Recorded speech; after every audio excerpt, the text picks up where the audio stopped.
Do-do-do-do-do-do-do-do.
Hey y'all, how y'all doing? How you doing? Actually, I'm thinking about playing a second song, man.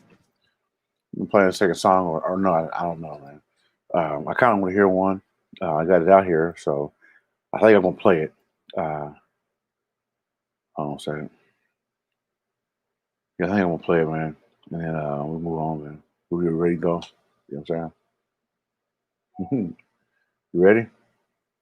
All right, man.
Okay, cool. All right, man. Thanks so much for listening, man. I really appreciate y'all popping in today. I'm going to play a couple motivational speeches, some the stuff to get you going. I know I need some stuff right now to get me going. So we're gonna play first. We're gonna play. Let me see. Hold on. Where was that? What's guy at? We're gonna play, man. We're gonna play Tony Robbins, a Tony Robbins speech, and then or Tony Robbins talk, and then next after that, we're going to play David Goggins. David Goggins is a fantastic guy, man. He's actually he lives in Indiana for a second, for a long time, I guess. And he went, he lost, I think it was like close to 100 pounds, man, in like 2 months, so he could become a Navy SEAL. So this guy's a badass, man. So hopefully you're in here listening, and this is literally something that you need to do every day. It's like a positive affirmation, but you need to do this every day, man. And if you don't, you put yourself just in a bad position, you know. Yeah. So hold on a second. Here we go. Let's see. Let me stop this. I'm going to share screen. Tab.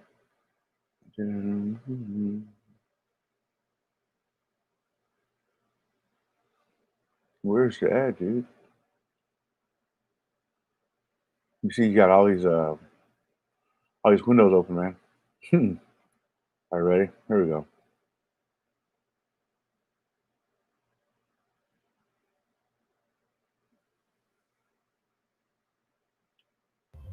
There's only maybe half dozen, 7, 8 categories that really matter. Most people, they major in minor things. They focus on stuff that doesn't matter. They know more about this celebrity going in and out of rehab than they do about their own personal development.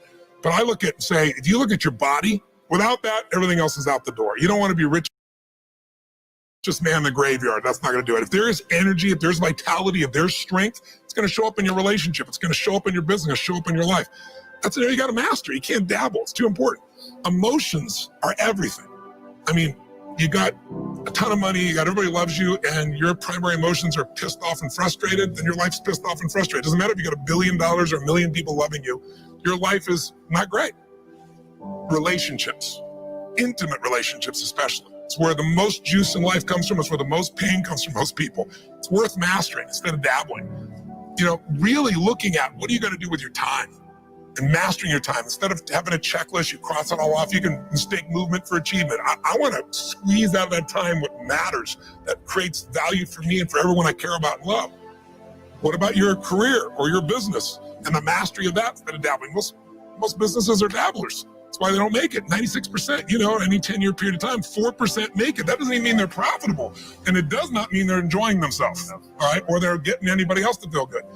Really mastering money, so that it's not a question in your life. You can do and be and give and share as much as you want. You're not stressed about it. You live in a place of abundance. And then spiritually, really, I think, I don't tell people what to believe spiritually, but I believe that ultimately, whatever you believe, you got to live it. And it should lead to growing and giving. If you're growing, you feel alive. If you're giving, you feel 10 times more alive. And I think if someone can celebrate and give, then that's spiritual state. So to me, those are the areas I look at mastering.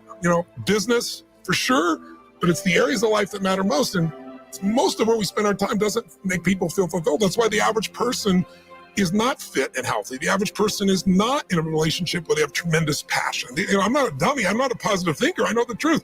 The average person is not successful in business. The average person is not earning what they want to earn.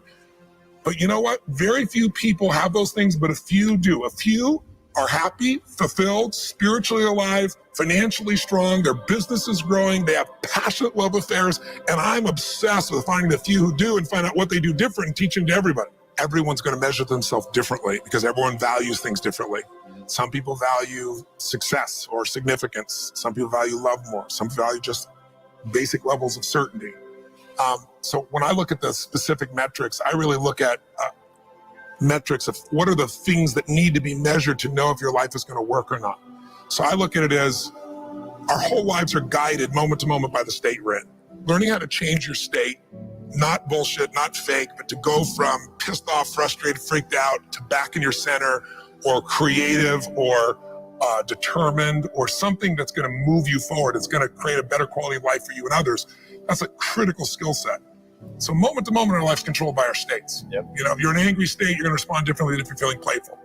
But what controls those states long term is your model of the world, your worldview. And I look at that as having, as a metric, 3 things that I look at. I look to see first, what are the targets you're after?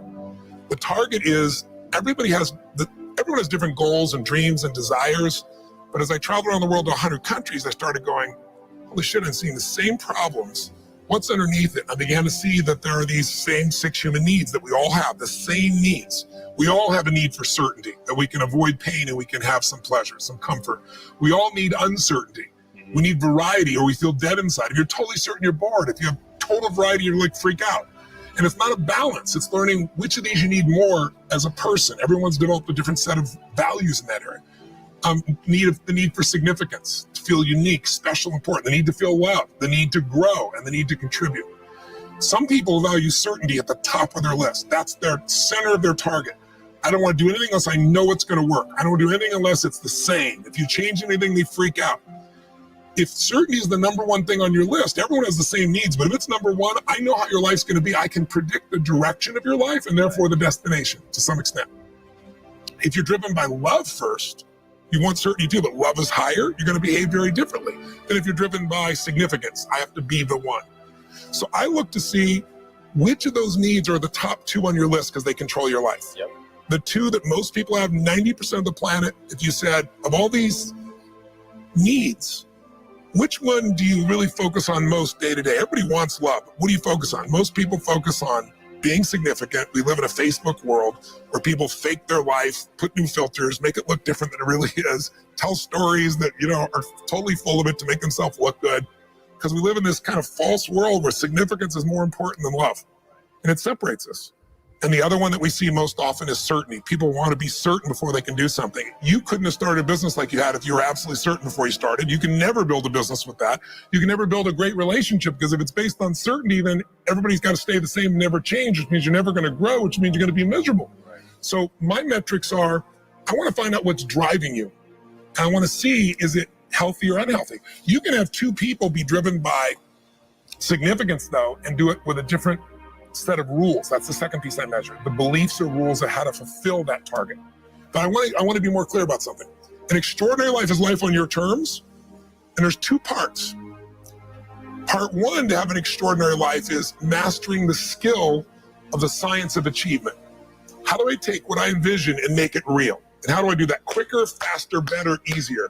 The ability to manifest what you come up with and make it real, like you've done with your company, yes, that's a skill set.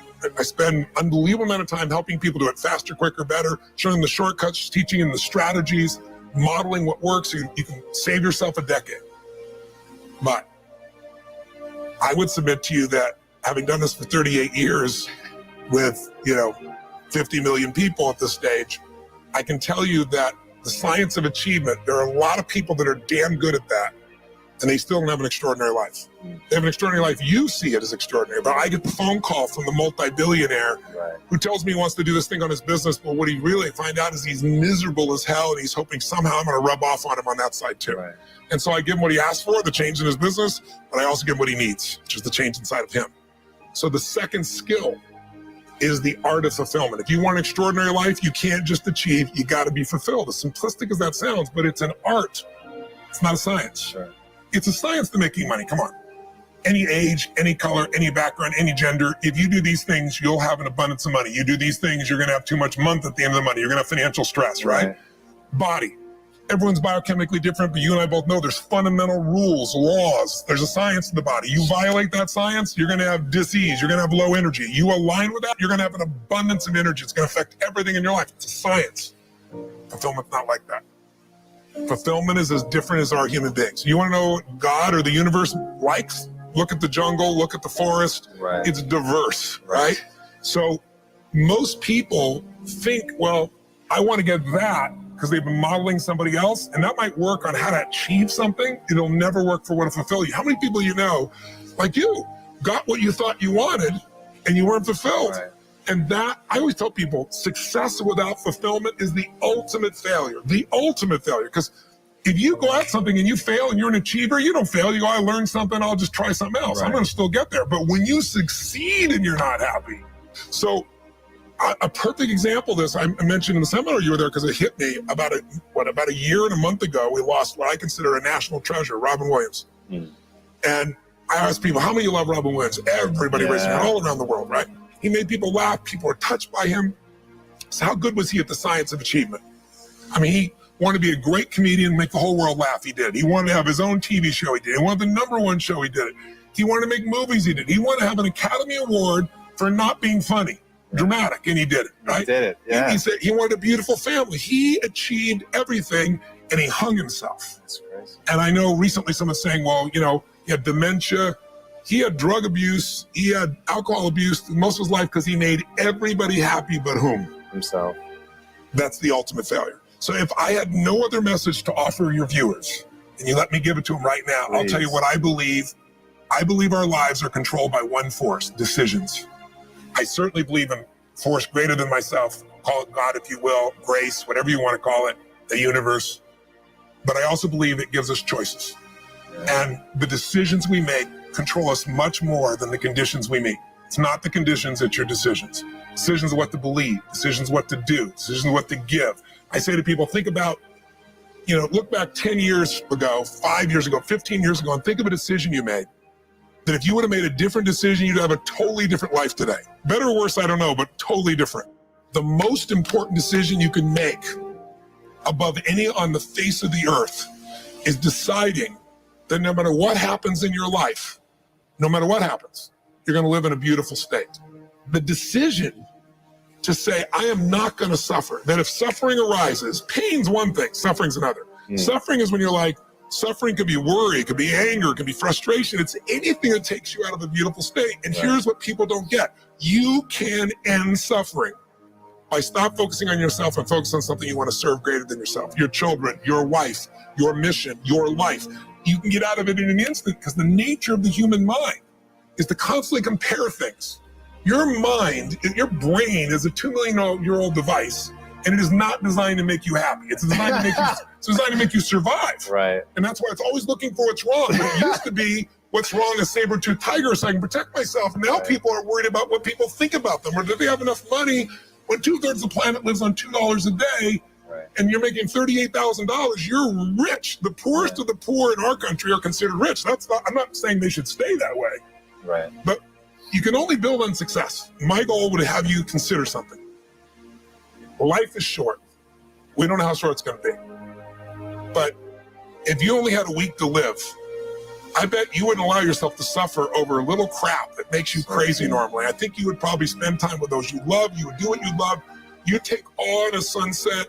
You'd smell the air. You would take in everything in those final moments that you possibly do. So my thing is, why wait? Right? Why wait? Why not just decide that if I start to suffer, I know the solution, because suffering is me obsessing about me.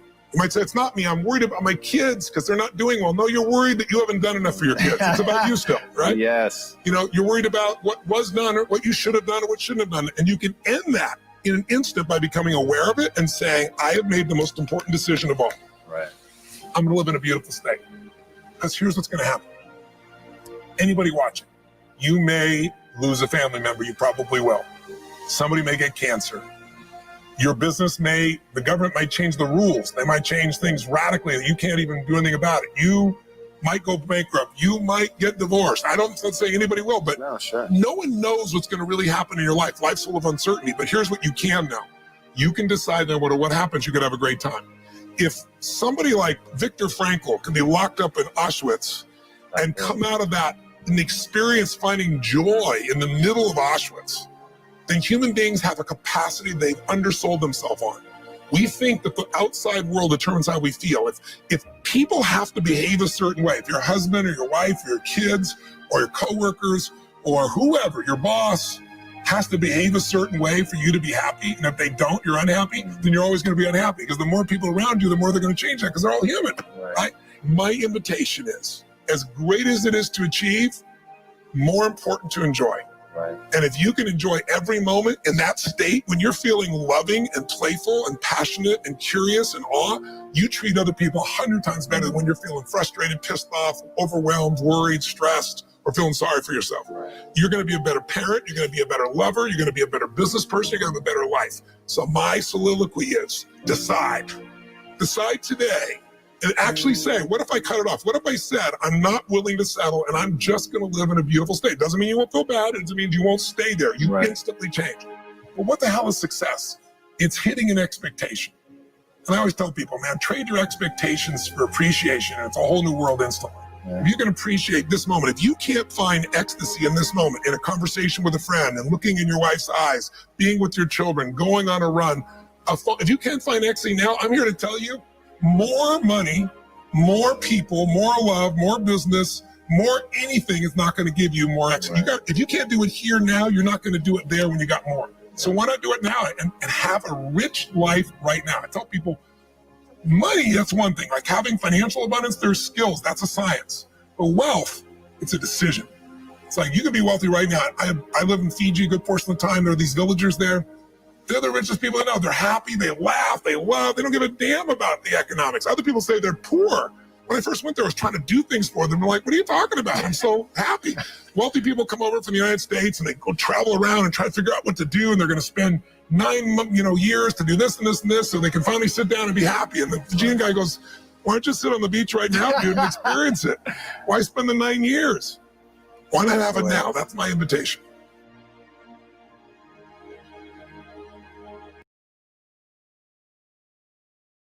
I don't know. It was a good one, man. It was a good one. All right, so now we got David Goggins. He's coming up. Let's play him, man. This one is Become Someone No One Thinks You Could Be. Ready? Here you go. Huh. David Goggins is like a serious, intense guy, man.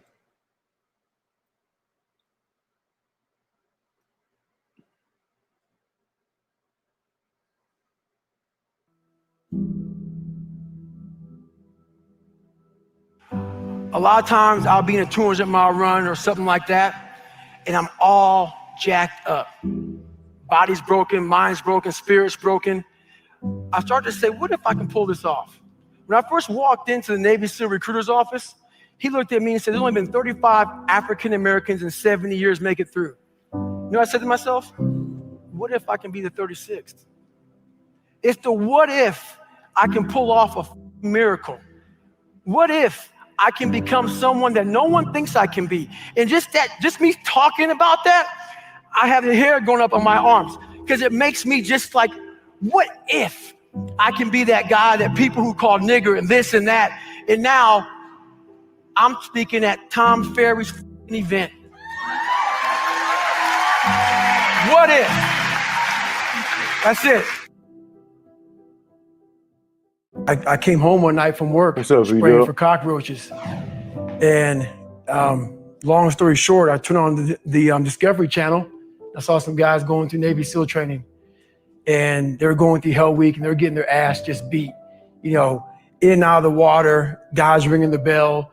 They were just suffering. And I was weighing like 297 pounds. And I had to make a change in my life. You know, I was at an all-time low. And I wasn't going anywhere. And I was exactly what everybody said I was going to be, which was nothing. So I had to make a change. What was it about seeing suffering that's really interesting? And I actually get it, but I want to hear you explain it. Why suffering was the thing that triggered that thought? Well, for me, growing up, I came from a horrible background. I got called nigger every day of my life growing up, lived in a small town.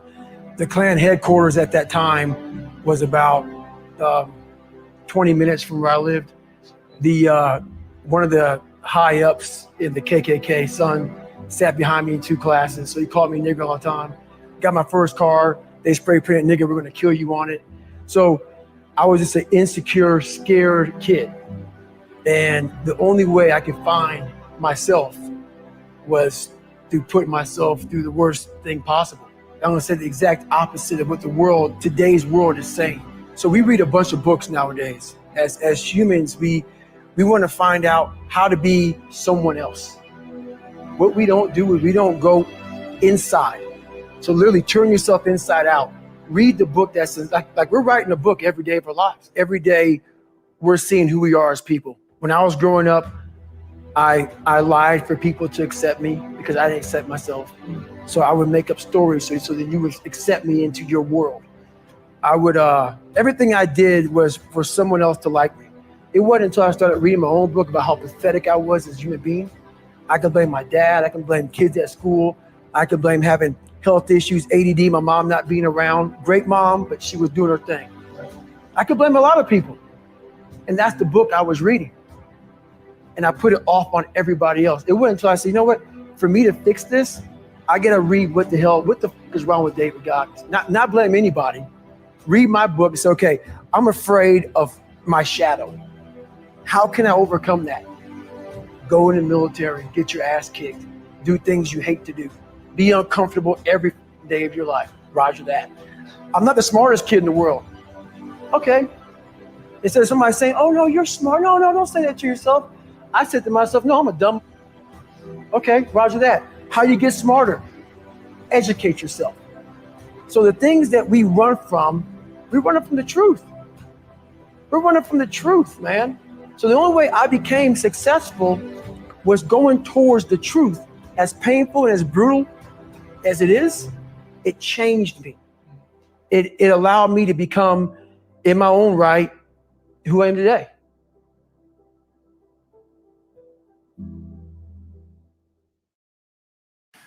The cookie jar is something I invented.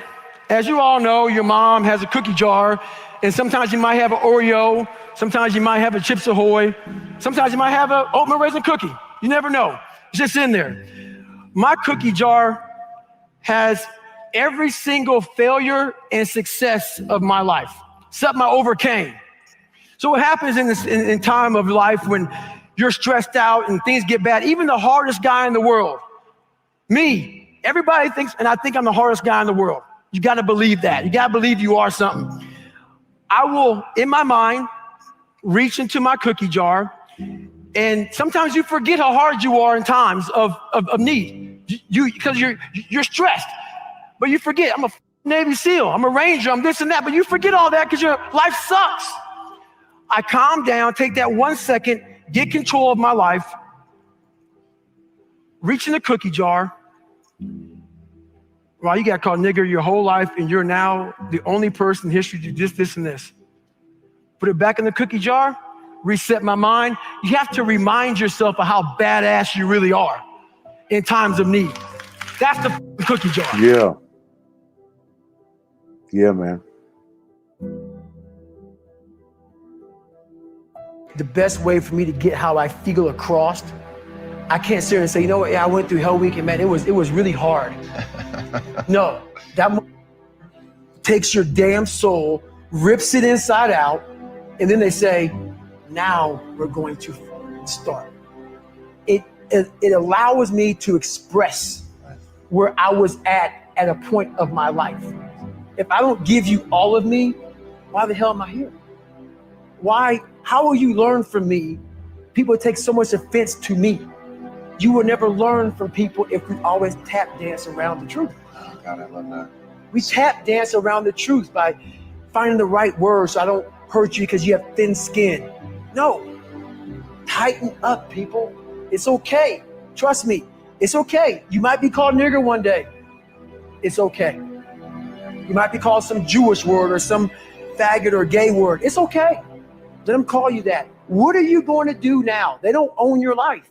How are you going to control that now? How are you going to flip it upside down and say, Roger that, now I'm going to harness this and you'll read about me years from now? How? That's the question. How are you going to do that? Thicken your skin. Become more of a human being. Don't be afraid of the reflection in the mirror. That's all you can be afraid of. Once you overcome the reflection in the mirror, you've done it.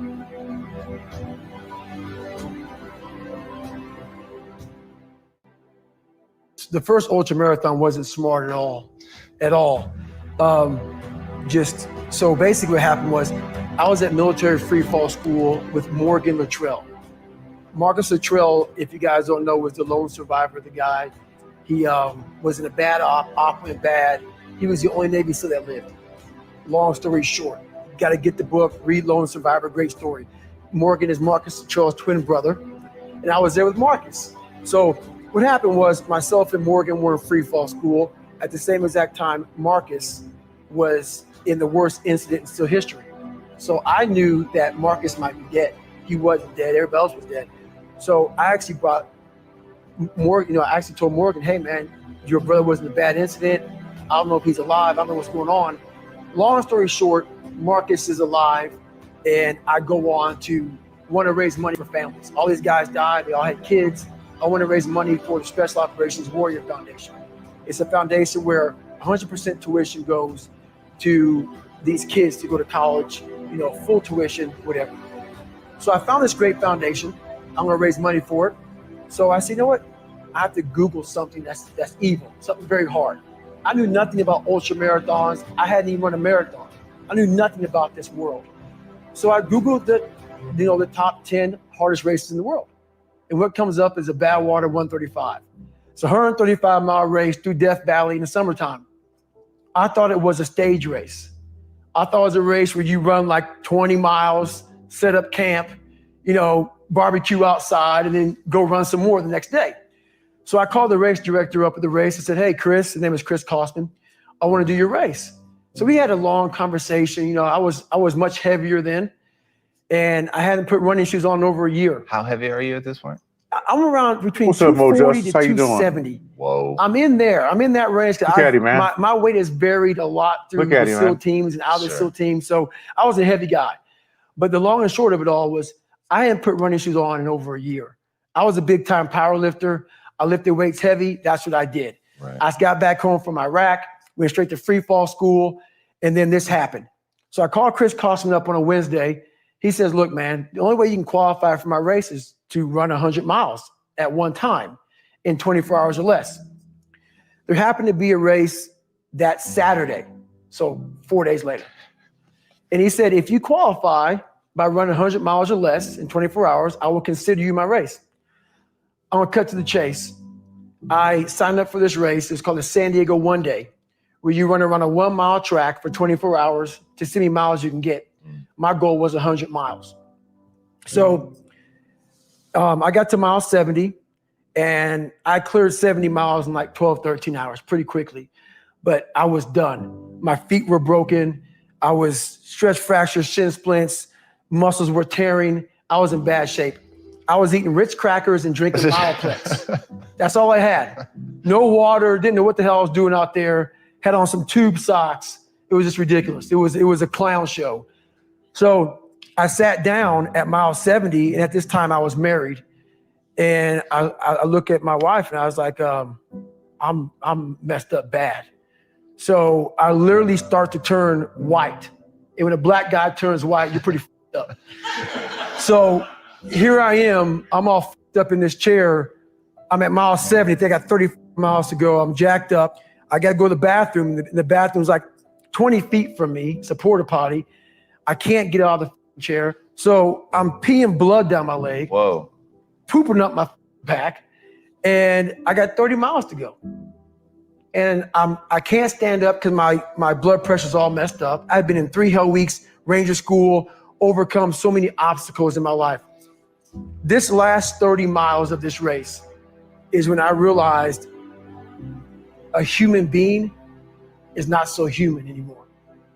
We have the ability to go in such a space if you're willing to suffer, and I mean suffer. Your brain and your body, once connected together, can do anything. And this 30 miles was the life-changing moment. I was out of it. I was in the worst pain in my entire life. I was, to me, on the brink of death. And I was able to chunk this 30 damn miles into small pieces. I was so driven, and I'm not gonna say motivated because motivation is crap. Motivation comes and goes. When you're driven, whatever's in front of you will get destroyed. So I sat in this chair and I was so driven to succeed in this race. And at this time, everybody goes, were you thinking about the guys that died? And I'm not gonna lie to you, I wasn't. This became a personal thing. This became me against this race, me against the kids that called me nigger, me against me. It just became something that I took so violently personal. And I broke this thing down into small pieces. I said, okay, I gotta get nutrition. I gotta be able to stand up before I can get off this curb and get off this chair and be able to go 30 miles. So I went through all these small steps and I was able to stand up. And then from standing up, I was literally walking around with my wife at the time. And she goes, you're not gonna make the time. She goes, you're walking like 30-some-minute miles. I got to mile 81. And the second she said that I'm not gonna make the time, I ran the last 19 miles nonstop. And I can show you right now when we get done with this. Matter of fact, I'm gonna show you right now. This was years ago. And I had to put compression tape on my ankle. And so this was years ago. I had literally the size of $50. I had to get compression tape. And I taped up my ankles and I taped up my feet. And that's how I got through that race. Was it like a hematoma? I mean, what happened was my shins hurt so bad from having stretch fractures that the only way I could continue on was I taped it so I wasn't doing the flexure motion that activates your shins. So I taped my ankles and my shins up, and I got that from because in my third hell week, they weren't gonna let me go back through train anymore. Right. So I literally went through all of BUD/S, my last SEAL training with stretch fractures and shin splints. And how I did it was I would tape my ankles all the way up to my calf every morning. So for the first hour, the pain was excruciating. But what happened is my feet would go numb. And I did that every single day for 6 months. Whoa. And that's how I got through my third hell week, because I was so broken from the first two that the commander said, hey, the CEO said, this is your last time we're sending you through. So that's how I got the idea to do that. So with the right, and people may listen to this and say, this guy is sadistic, he's crazy, no, if you know how I came up, you realize I was just a scared kid that found drive and passion to be something much better than what he thought he was. That's all it is. Self-talk and visualization are two keys to my success. I believed for that last 19 miles, I was indestructible because I took myself in that chair, crapping up my back, peeing blood down my leg, shin splints, stretch fractures. I use all that for motivation versus negativity. I use it for motivation. I said to myself, who on this earth would still be going right now? You are. You are. You gotta be the hardest on the planet. Is it true? I don't give a At that time, it got me to the finish line of that race. I believed it. I believe it today. I believed it enough to where my body said, he's not gonna stop. And I took all the negative things. I need to go to the hospital, this and that. And I used, who the hell can be on that chair? Who the hell would even think about taping stretch fractures on you? You did. All those things I used for motivation. What power have you found in the darkness? First off, before I answer that question, I want to say, everybody listening to this, I'm the happiest man on the planet. So people may take this as so many people do. We live in a very weakened society. So when they hear a throwback guy like me from back in the ancient days of Garanimals, they often think this guy is just whatever. So if you think that I'm some unhappy guy, you're wrong. Having lived the life I've lived and seeing the other side, not being afraid to attack what was in front of me, has made me happy. Say that again. In fact, let me make sure I understood it. Getting to the point where you're not afraid to face the thing on the other side of the door that wants to attack you has made you happy. Right. It's really powerful. I hope people heard that. Right. It made me very happy. So basically, I just don't walk around with a daggone smile on my face all the time. So, Merry Christmas. But basically, what the dark side is we all have a cookie jar, and we all have a jar of food. That's its official name. It's a jar of, man, where it just ain't going right. And in Hell Week, what they do in Hell Week, because this is where I really went to the dark side. What they do in Hell Week is they design Hell Week to find your flaws. And they do a really good job of that. It's 130 hours of continuous training. You may get 2 hours of sleep. And they beat the shit out of you and find everything wrong with your mentality. And then they start Hell Week. And that's the beauty of it. And for me, I'm not some nasty God-given guy. I don't have a great bit of talent in anything. So what got me through horrible times was the dark side. My name is David Goggins. I created Goggins. Goggins is the guy that can take anything you put in front of him. You want to break my legs? So be it. I have a way of going to a place like I did in that race where all the pain and suffering that they put on top of me in Hell Week, I will reverse that pain and suffering and I will take your soul. So every instructor that put me through BUD/S, my job, what drove me was I wanted you to go home that night after you beat the living shit out of me and I smiled in your face.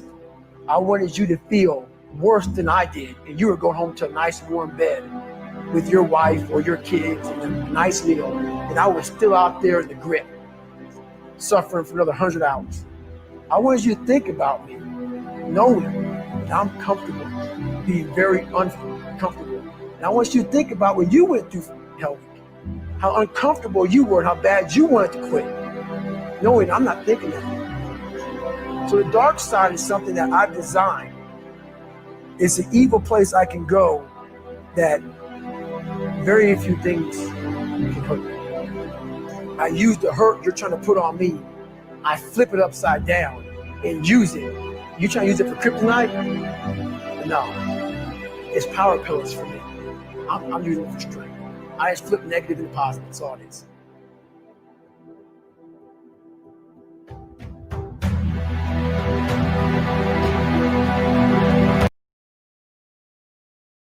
So hopefully that was good, man.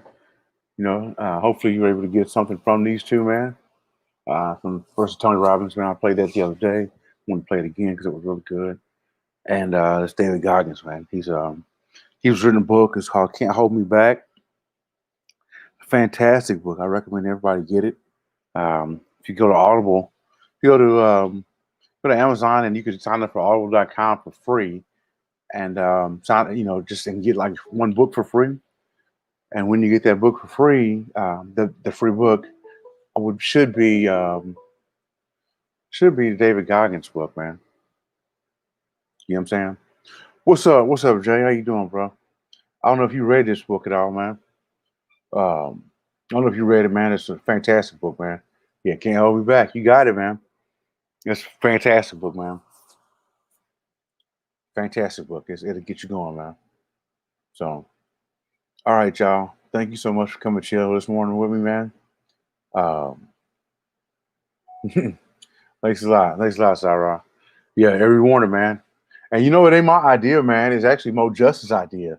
So, yeah, Mo Justice, man. She's the one that kicked it, man. She's like, I need something positive. So y'all subscribe to Mo Justice channel, man. She's fantastic, man. She does a lot of good content. Subscribe to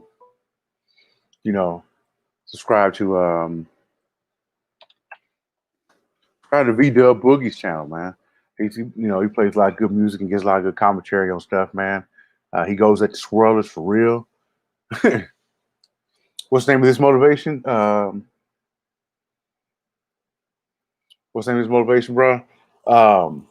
It's just what I do every morning, man. That's what I do every morning, man. So, yeah, man. So I really appreciate y'all coming in here, man. And y'all have a good one, okay? All right, peace.